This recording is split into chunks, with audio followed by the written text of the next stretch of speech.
Alnico चुंबक आसानी से टूट जाती हैं जबकि सिरामिक चुंबक को आसानी से नहीं तोड़ा जाता। एल्निको चुंबक आसानी से टूट जाती है जबकि सिरामिक चुंबक को आसानी से नहीं तोड़ा जाता। एल्निको को चुंबक में ताप 800 डिग्री सेल्सियस होता है, यानी कि एल्निको चुंबक में ताप कितना होता है तो 800 डिग्री सेल्सियस होता है। सिरामिक चुंबक के तापमान 1000 से 1300 डिग्री सेल्सियस होता है, यानी कि एल्निको का तो 800 होता है और सिरामिक का 1000 से 1300 डिग्री सेल्सियस होता है। अब पढ़ते हैं चुंबकीय क्षेत्र। चुंबकीय क्षेत्र चुंबक के चारों ओर का वह क्षेत्र जिसमें लोहे की वस्तु को अपनी ओर आकर्षित करे उसे चुंबकीय क्षेत्र कहते हैं। यानी कि चुंबक के चारों ओर का वह क्षेत्र जिसमें लोहे की वस्तु को अपनी ओर आकर्षित करे तो उसे उस क्षेत्र को चुंबकीय क्षेत्र कहा जाता है। नोट 1600 ईस्वी में विलियम गिलबर्ट के अनुसार सर्वोत्तम छड़ चुंबक की सहायता से चुंबकीय क्षेत्र उत्पन्न किया गया, यानी कि छड़ चुंबक की सहायता से चुंबक क्षेत्र उत्पन्न किया गया। इस मत एक वैज्ञानिक के अनुसार गलत बताया गया। इस मत को एक वैज्ञानिक के अनुसार गलत बताया गया और कहा कि चुंबक क्षेत्र को चालक तार लेकर और उसमें धारा प्रवाहित करके भी चुंबक क्षेत्र उत्पन्न किया जा सकता है। यानी कि इस मत को एक वैज्ञानिक ने गलत बता दिया गया और कहा कि चुंबकीय क्षेत्र को चालक तार लेकर और उसमें धारा प्रवाहित करके भी चुंबक क्षेत्र उत्पन्न किया जा सकता है। ओरेस्टेड नामक वैज्ञानिक ने 1818 में कहा।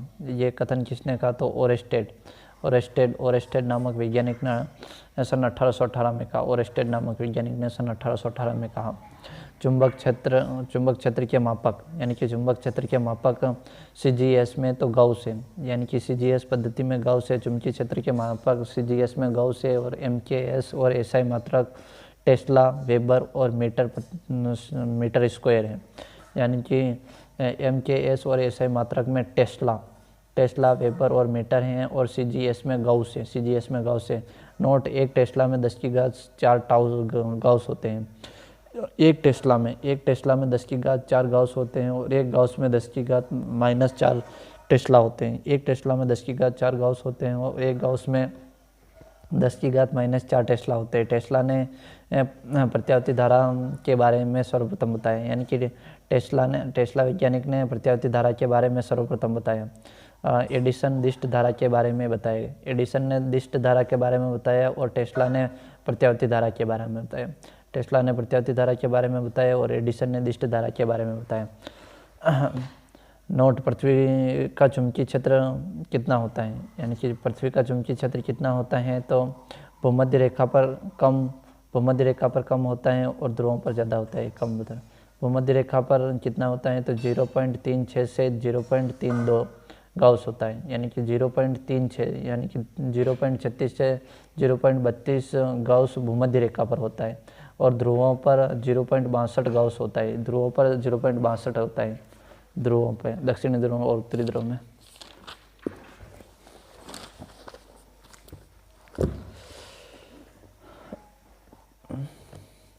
लोहा चुंबकीय क्षेत्र, यदि इसे चुंबक क्षेत्र में रख दिया जाए तो यह चुंबक पदार्थ प्रबल रूप से आकर्षित हो जाता है।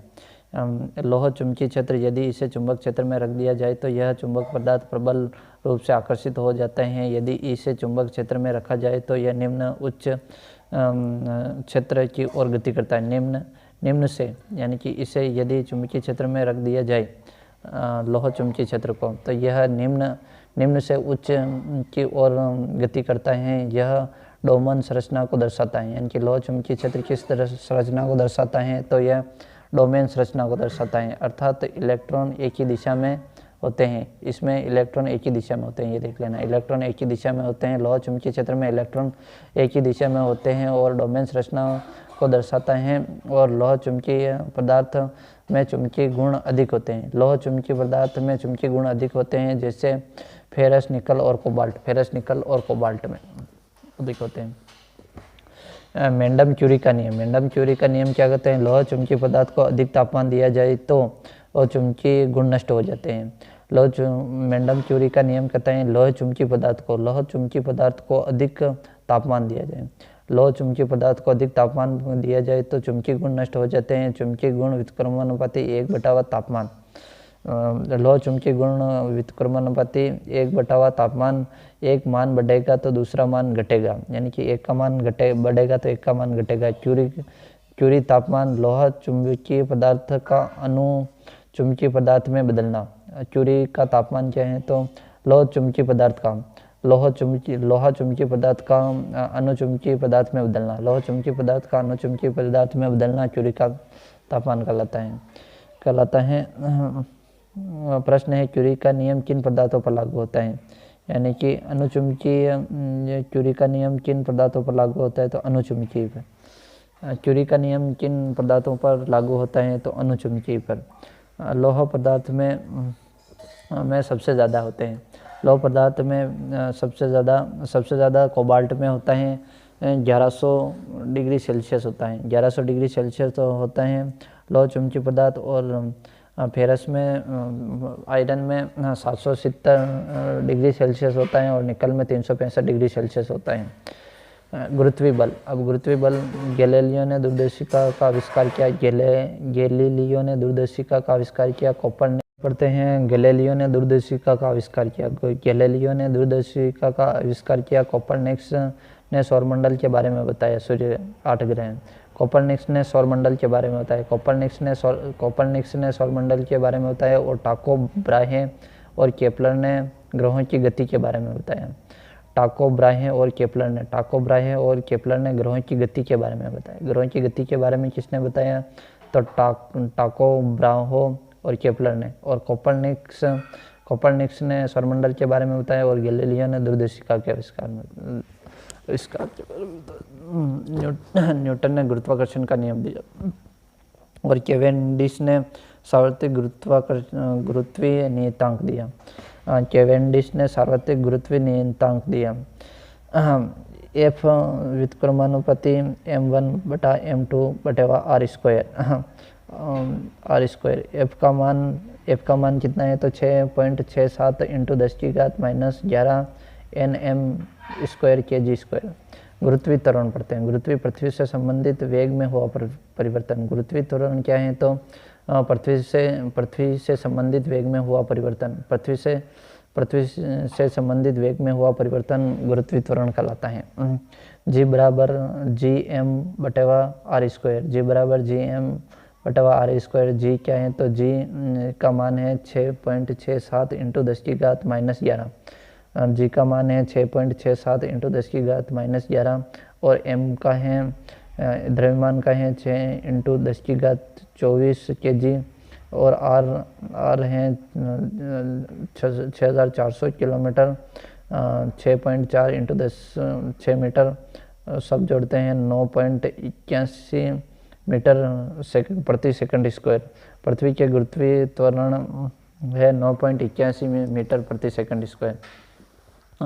गुरुत्वीय त्वरण की निर्भरता ग्रहों के द्रव्यमान पर ग्रहों की त्रिज्या पर निर्भर करती है। यानी कि गुरुत्वीय त्वरण की निर्भरता ग्रहों के द्रव्यमान पर ग्रहों की त्रिज्या पर निर्भर करती है। गुरुत्वीय त्वरण पिंड के द्रव्यमान पर निर्भर नहीं होती है। यानी कि गुरुत्वीय त्वरण पिंड के द्रव्यमान पर निर्भर नहीं रहता। गुरुत्वीय त्वरण पिंड के द्रव्यमान पर निर्भर नहीं रहता। और जब हाथी व चींटी को एक ऊंचाई से ऊपर से नीचे की ओर फेंका जाता है तो किस पर गुरुत्वीय कम व ज़्यादा होगा, समान रहेगा। जब हाथी व चींटी को एक ऊंचाई से ऊपर से नीचे की ओर फेंका जाता है तो किस पर गुरुत्वीय कम व ज़्यादा होगा, समान रहेगा। चंद्रमा पर गुरुत्वीय त्वरण पृथ्वी को 1/6 गुना होता है। यानी कि चंद्रमा पर गुरुत्वीय त्वरण पृथ्वी का 1/6 गुना होता है। यानी पृथ्वी का 1/6 गुना होता है। प्रतिक्रिया बलन एमजिन मशीन बदलन भार है। पृथ्वी पर कोई व्यक्ति एक ऊंचाई से जंप करता है तो चंद्रमा से कितनी ऊंचाई से जंप करेगा, 6 गुना करेगा जी।